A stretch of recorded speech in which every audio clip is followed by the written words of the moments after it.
राधे राधे, जय श्री कृष्ण। दोस्तों, क्या आप पुनर्जन्म पर यकीन करते हैं? क्या आप लोग भी मानते हैं कि किसी व्यक्ति का यदि पुनर्जन्म होता है तो वो अपने पूर्व जन्म की उन यादों को भी संजो कर रखता है जिसके तहत उसकी जान गई थी?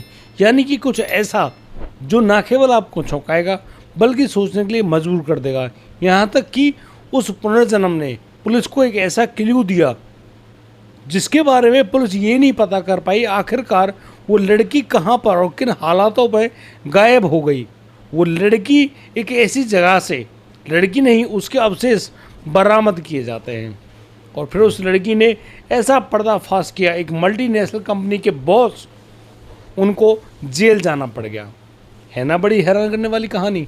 इसलिए बिल्कुल भी देर नहीं कीजिए और पूरी कहानी को मेरे साथ सुनिए और आप भी ये जानकर हैरान रह जाएंगे कि आज इस समय हमारे बीच में वो शख्स मौजूद हैं।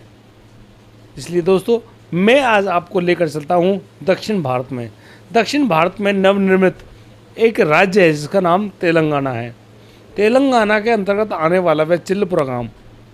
चिल्लपुर गांव करीब ऐसा गांव है जहां पर लगभग 500 लोग, मतलब 500 परिवार बसते हैं। बिल्कुल राजी खुशी तरीके से रहने वाला उस परिवार में बीचों बीच एक ऐसा मंदिर है जिसको तिरुपति बालाजी का मंदिर कहा जाता है। गांव ने अपनी सुविधा के अनुसार भगवान तिरुपति बालाजी की वहाँ पर प्रतिमा लगा रखी और वहाँ पर दिन रोज पूजा किया करते हैं। इसी गांव में मंदिर के इर्द गिर्द में एक परिवार में सामान्य तरीके से एक बच्ची का जन्म होता है।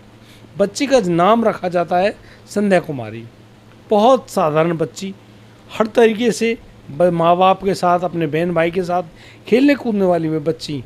किसी को भी ये मालूम नहीं था कि इस बच्ची के दिमाग से, इसके मुंह से कुछ ऐसी बातें निकलेंगी कि ये लड़की उनके घर की नहीं, पूरे राज्य की जो कानून व्यवस्था है उसको हिला कर रख देगी। यहाँ तक कि उसकी इस खोज ने, उसके इस आविष्कार ने छत्तीसगढ़ के उस मेट्रोपॉलिटन शहर की वाट लगा दी।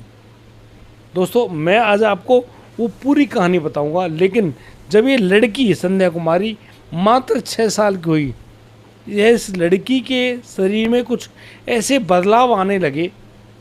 ये लड़की को जगह जगह दिखाया गया, मंदिर के पुजारियों पर, यहाँ तक कि तांत्रिकों के पास भी लेकर गए, यहाँ तक कि मुल्ला मौलवी के पास भी लेकर गए, लेकिन सभी लोग असफल होते हैं क्योंकि वो उस लड़की के इलाज में कुछ ज़्यादा नहीं कर पा रहे थे।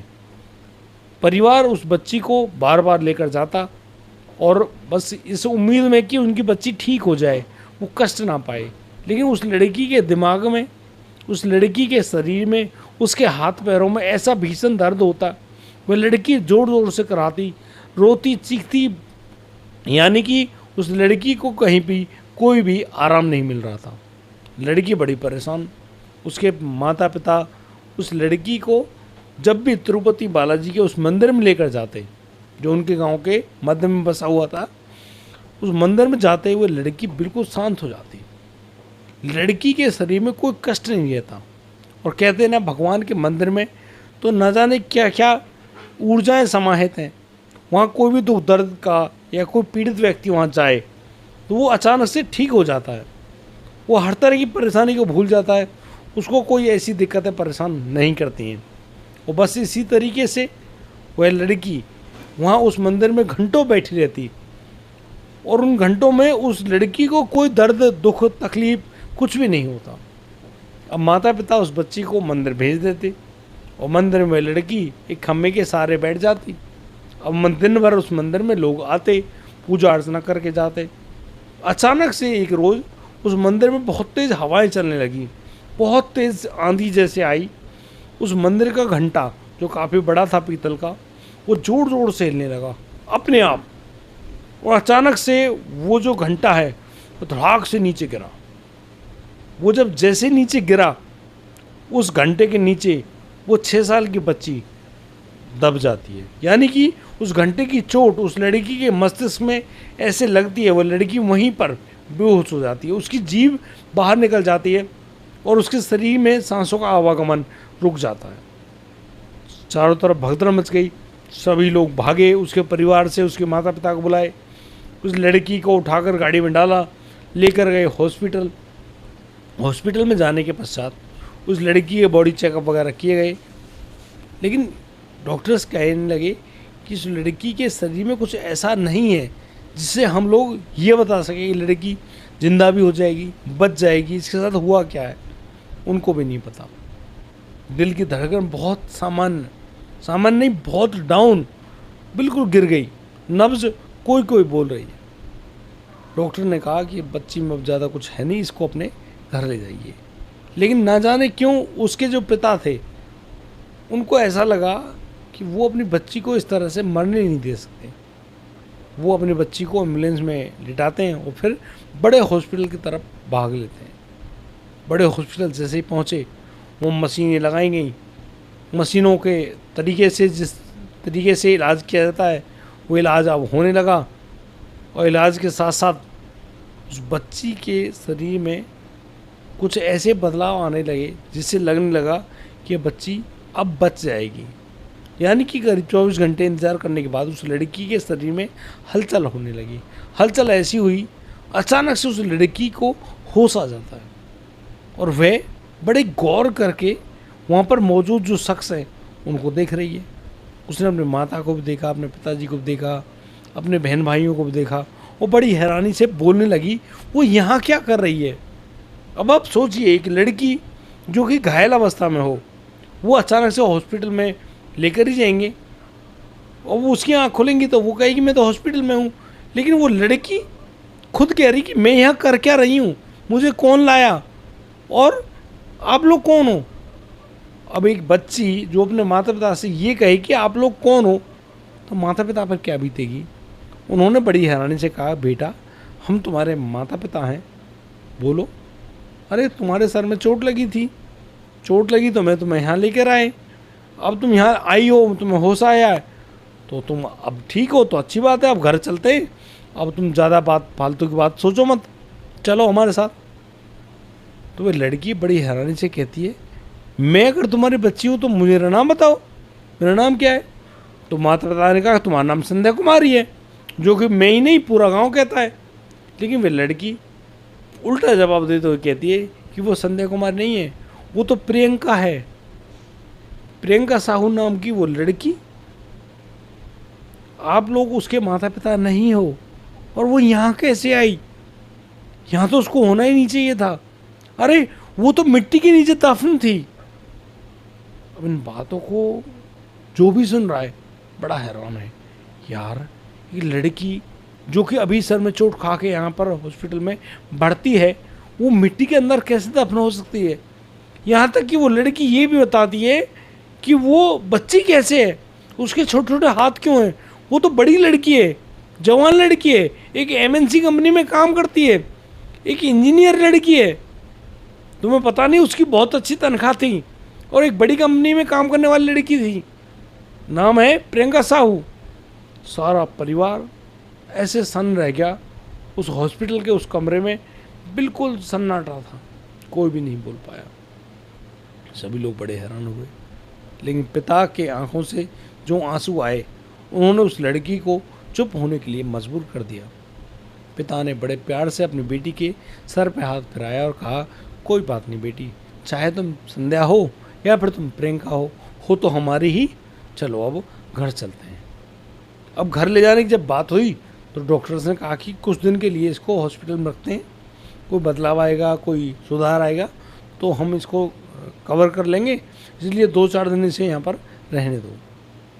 2-4 दिन वो लड़की वहाँ पर रही तो, लेकिन उस लड़की ने ना जाने ऐसे कैसे खुलासे सामने ले आई जिनको जानने के बाद हर कोई आदमी, व्यक्ति, महिला, हर कोई परेशान। यहाँ तक कि हॉस्पिटल के स्टाफ को वहाँ उस जगह वहाँ तेलंगाना की पुलिस को भी बुलाना पड़ गया।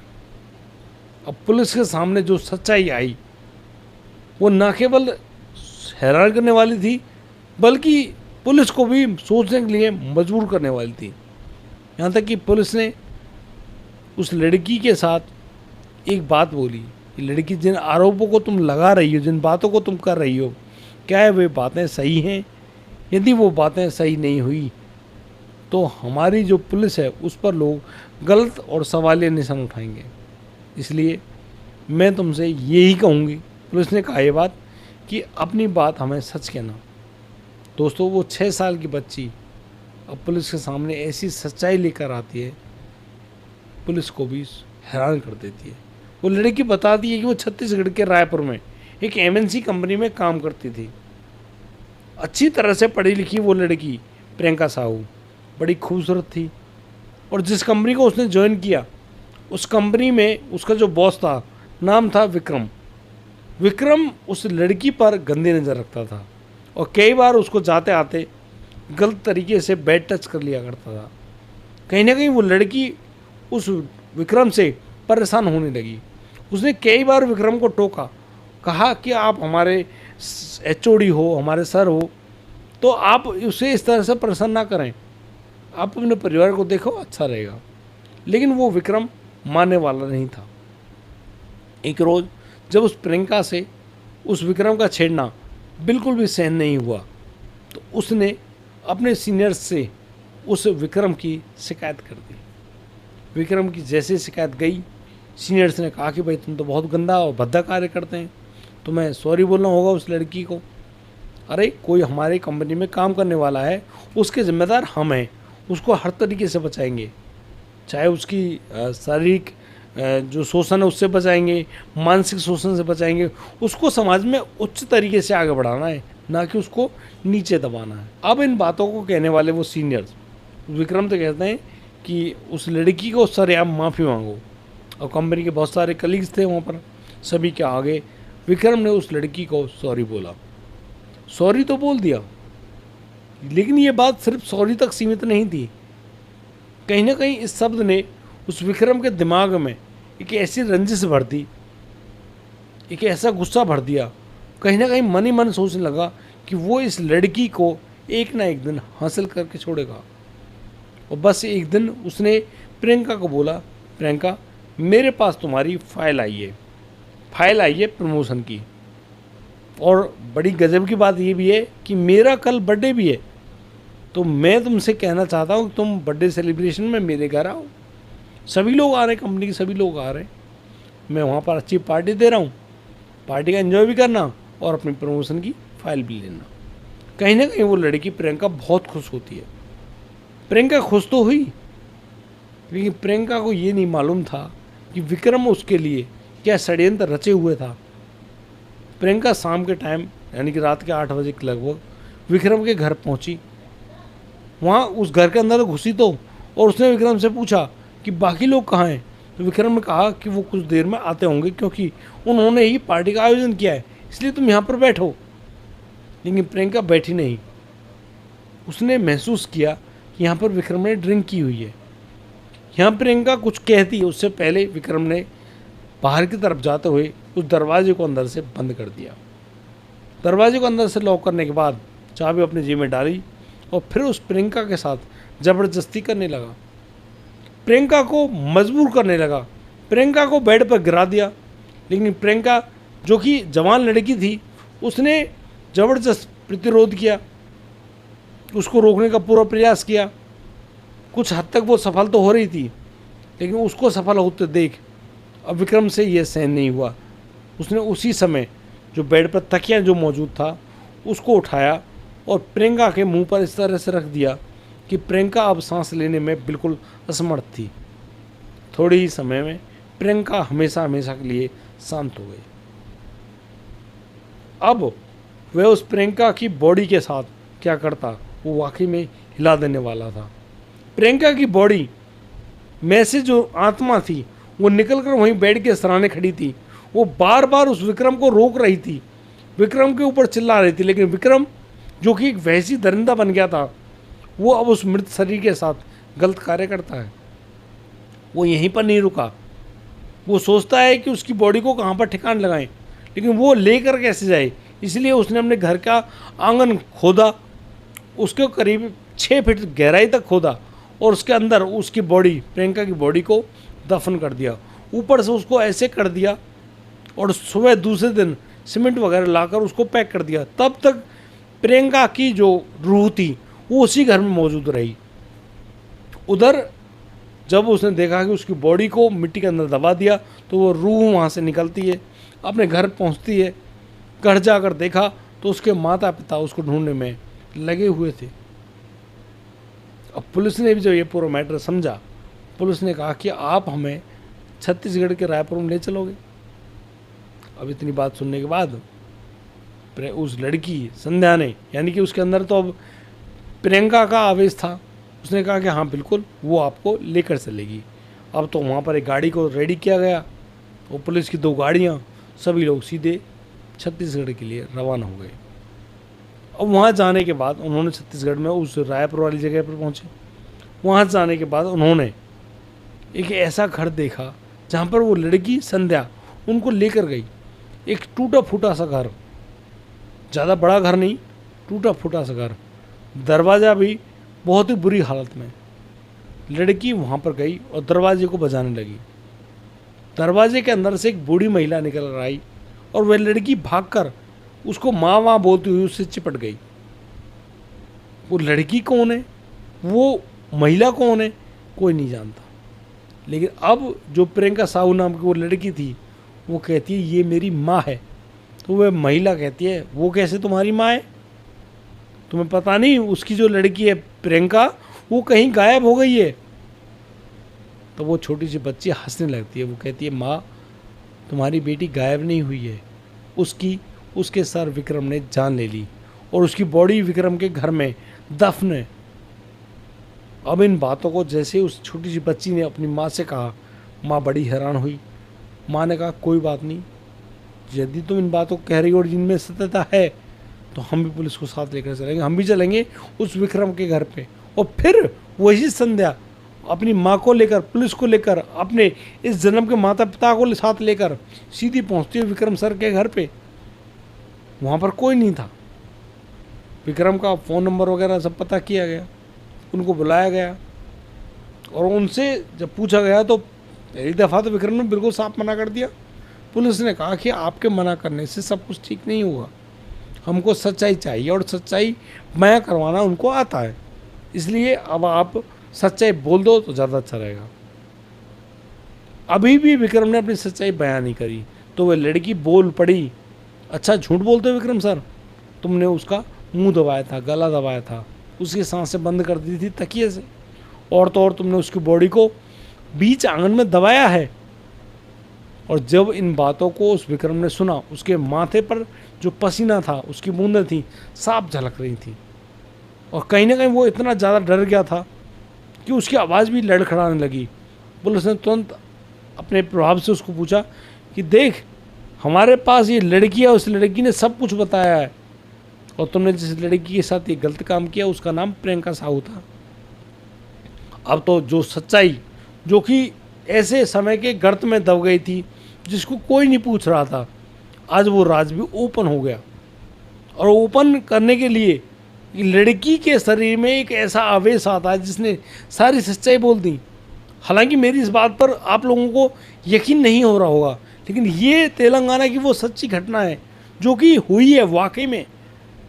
अब तो वहाँ पर जो आंगन था उसका फर्श तोड़ा गया, उसको जब करीब 6 फीट खोदा गया तो वहाँ उस मिट्टी में से कुछ शरीर के जो अवशेष थे वो मिले। उन सभी अवशेषों को इकट्ठा किया गया, उनकी एफएसएल जांच की गई, प्रियंका साहू की माँ से उनका डीएनए मैच किया गया, बिल्कुल एक्यूरेट। यहाँ पर एक पुनर्जन्म लेकर आने वाली लड़की पर कोर्ट यकीन नहीं करेगा, पुलिस यकीन नहीं करेगी, लेकिन अब जो सबूत सामने आ रहे थे उन पर तो सभी को यकीन करना पड़ेगा। वो मजबूर हो गए, भाई यकीन तो करना पड़ेगा। वो क्या कर सकते हैं, कुछ भी नहीं। दोस्तों जब ये मामला कोर्ट में पहुंचा, क्योंकि पुलिस के हाथ में सबूत थे, वो शख्स मौजूद था जिसने ये गुनाह किया था, वो लड़की मौजूद थी जिसने सारी बातें बताई, लेकिन उस बच्ची की गवाही को कोई नहीं मानेगा। लेकिन जो वहाँ पर ऑर्नामेंट्स, पेंट, जो बकल थी बेल्ट की, वो यहाँ तक कि जो हड्डियों के अवशेष मिले थे वो, एफएसएल जांच की डीएनए टेस्ट रिपोर्ट, सब कुछ मौजूद। गवाहों को, सबूतों को मद्देनजर रखते हुए अदालत ने विक्रम को दोषी माना और उसको फिर उम्र कैद की सज़ा सुनाई। यहाँ तक कि प्रियंका के जो माँ थी उनको मुआवजे की राशि में करीब 60 लाख रुपए दिए गए कंपनी की तरफ से और विक्रम को जेल भेजा गया हमेशा हमेशा के लिए। जब तक वो जिएगा जेल में ही रहेगा।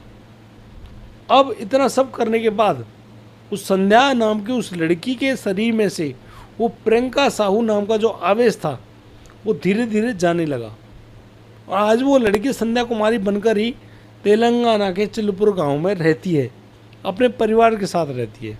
और इस समय उसने बीटेक भी कर लिया और कंप्यूटर साइंस से ही पढ़ रही है और बिल्कुल ऐसे पढ़ रही है जैसे कि प्रियंका साहू पढ़ाई करती थी। यानी कि कहीं ना कहीं प्रियंका साहू की आत्मा जो रूह है उस बच्ची का साथ निभाती है। बच्ची बिल्कुल ठीक है, बच्ची को कोई दिक्कत नहीं है और बड़ी आसानी से अपने परिवार के साथ रह रही है। दोस्तों ये बातें पहले की नहीं, सन 2016 की बातें हैं, लेकिन उस समय इन बातों को ओपन करने का इतना जरिया नहीं था किसी के पास। लेकिन जैसे जैसे ये मामले सामने आते हैं ये लोगों को सोचने के लिए मजबूर कर जाते हैं। अच्छा, अभी आप लोग ये सोच रहे होंगे अरे ये राज पहले क्यों नहीं खुला, ये प्रियंका किसी और के शरीर में क्यों नहीं आई, आखिरकार ये पुनर्जन्म होता ही क्यों है। तो मैं आपको बता दूं, जिन सब लोगों को अधोगति प्राप्त होती यानी कि किसी कारणवश वो खुद से शरीर पूरा करते हैं या एक्सीडेंट वगैरह कुछ हादसा हो जाता है, उसमें यदि उनके शरीर में कुछ ऐसा होता है तो उनको उनके जीवन में जो कार्य करने थे, जो जिम्मेदारियां थी, उनको पूरा करने के लिए इस दुनिया में दोबारा से आना पड़ता है। इसी तरीके से वो लड़की जो प्रियंका साहू थी वो वापस आई और अपने राज को बयां करवाने के बाद चली भी गई। कहीं ना कहीं उस लड़की संध्या कुमारी की मदद भी करती है। लेकिन क्या ऐसा संभव है? यदि आप मेरी इन बातों से ज़रा सा भी एग्री करते हैं तो आप लोग बढ़िया सी कमेंट करके हमको बताएं। और हाँ, आपसे प्यार भरी गुजारिश, हमको सपोर्ट करना बिल्कुल ना भूलें। और दोस्तों यदि आप इस चैनल पर नए आए हों तो सब्सक्राइब जरूर कर लें, क्योंकि इसी तरह की हैरान करने वाली कहानियाँ जो कि सच्ची हैं, सच्ची बातें हमारे चैनल पर आती रहती हैं। और हाँ, जो सुशांत राजपूत मर्डर केस था, या बहुत से लोगों ने उसको ये कहा था कि उन्होंने अपनी जान खुद दी है, इसके बारे में एक ऐसा खुलासा करने वाला हूँ, एक ऐसा PLR करने वाला हूँ जिसमें इतनी ज़्यादा सच्चाई है कि कोई भी उसको नकार नहीं सकता। इसके लिए आप कल का इंतज़ार कीजिएगा, बहुत ही गजब की वीडियो होने वाली है, क्योंकि ये मेरे रियल एक्सपीरियंस की कहानी है, बिल्कुल रियल और सच्ची कहानी। देखना बिल्कुल ना भूलें। अब दीजिए मुझे इजाज़त, मिलता हूँ कल, लाऊंगा एक और अहम मामला। राधे राधे, जय श्री कृष्ण।